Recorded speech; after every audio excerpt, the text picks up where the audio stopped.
Welcome to Midwest Whitetail. It's the evening of October 26th, and 8 and I are set up here on the river farm in an observation stand with a southeast wind blowing right in our faces back to my north here into a big cattle pasture.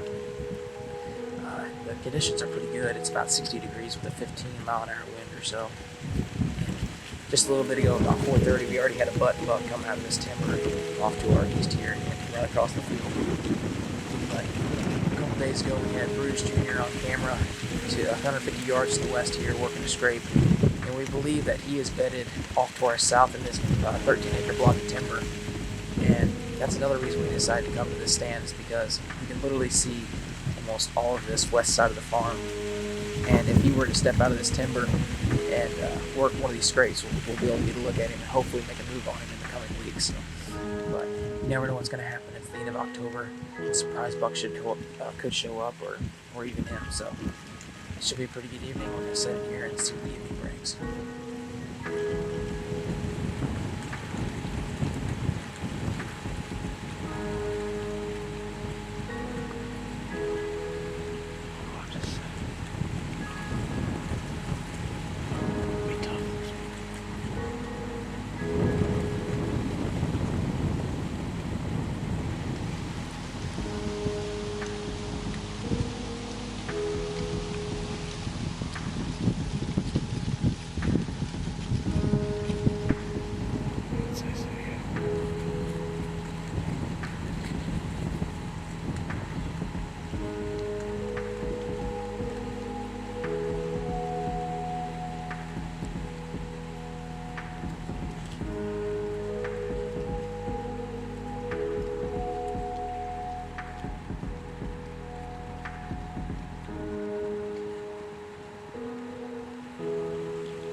Well, that about wraps it up for us this evening. We've had a pretty eventful night. We've seen quite a few deer. And not too long ago, Aiden looked up and he seen a pretty good buck that stepped out of this timber off to our south here. And that reminds me of a lot of an encounter we had out of the same observation tree last year on a buck we call Regulator. And it further led to us getting a shot at him at Halloween night. But this particular deer, we have no history with, no pictures, and we think he's a 4-year-old, but when the conditions are right next, we're going to get back in here and try to get a better look at him. But as always, thanks for watching Midwest Whitetail, the Great Plains Show.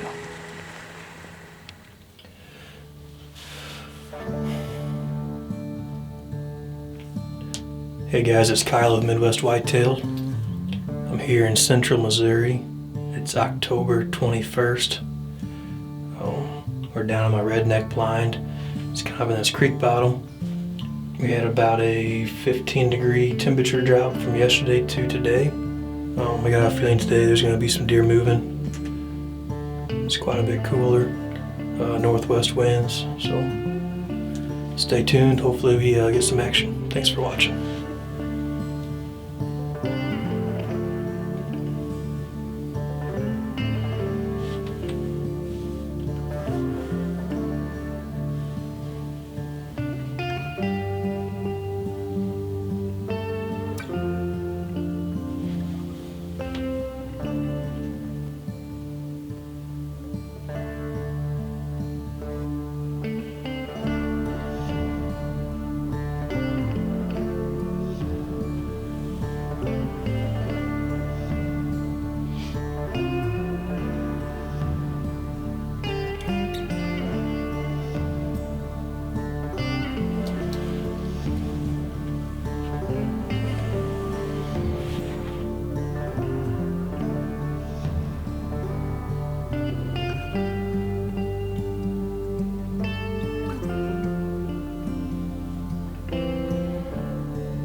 Alright.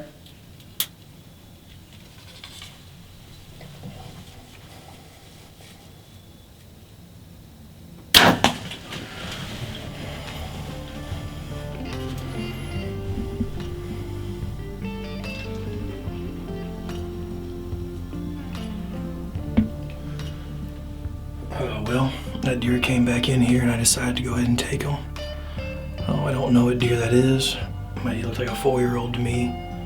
Oh, I'm happy as could be to take that deer. Now it's time to look forward to the youth season, get my girls out there and spend some time with them. Well, here's my buck. It's a heavy little 9-pointer. I'm pretty happy with this deer. I've killed bigger, but I'm not going to complain one bit. I don't know how many deer I saw here tonight. Probably, there was probably 15 deer in the field at one point in time. So, I'm happy to take this one. Now the work begins.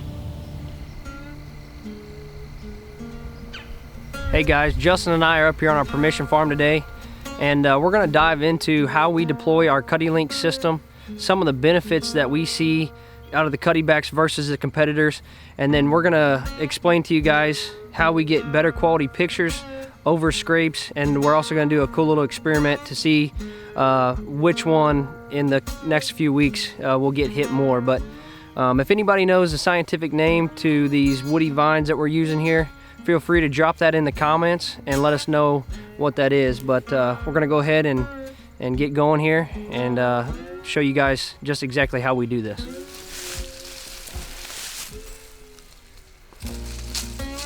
Well guys, what we got going on here is we're gonna set this grapevine here vertically, and this is the experiment we're gonna do today, as we got a bigger diameter vine versus a smaller one, and then we're gonna let it kind of drape over versus, and here is gonna be vertical. But we're going to set up a Cuddelink system right here and see which one's going to work better in the next couple weeks here.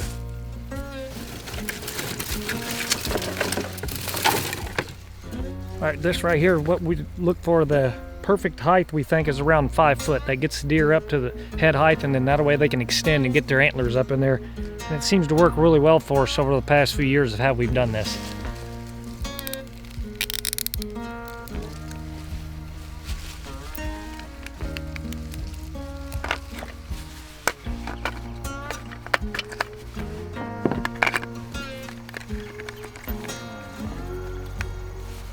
Well, we're just finishing up here today, and one of our favorite features about the Cuddelink system is that it does not require cell phone service where the link locations are at.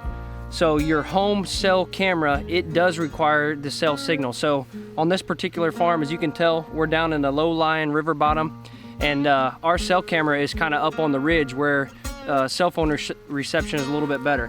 I run AT&T through the Cuddelink program. I run AT&T on my cell phone, 1 dot of service right there. This Cuddelink is going to communicate with the other Cuddelink cameras. That's going to send it to the home camera, which then sends the pictures to our phone. The cool thing about that is there's only one cell phone plan, up to 25 cameras per Cuddelink network, and it really does save you a lot of money. But we hope you guys out today, maybe with the vine trick, or hoping you guys understand these Cuddelink cameras a little bit better. But we're gonna finish off by showing you guys some of our target bucks and the quality of pictures that these Cuddelink send to our phone.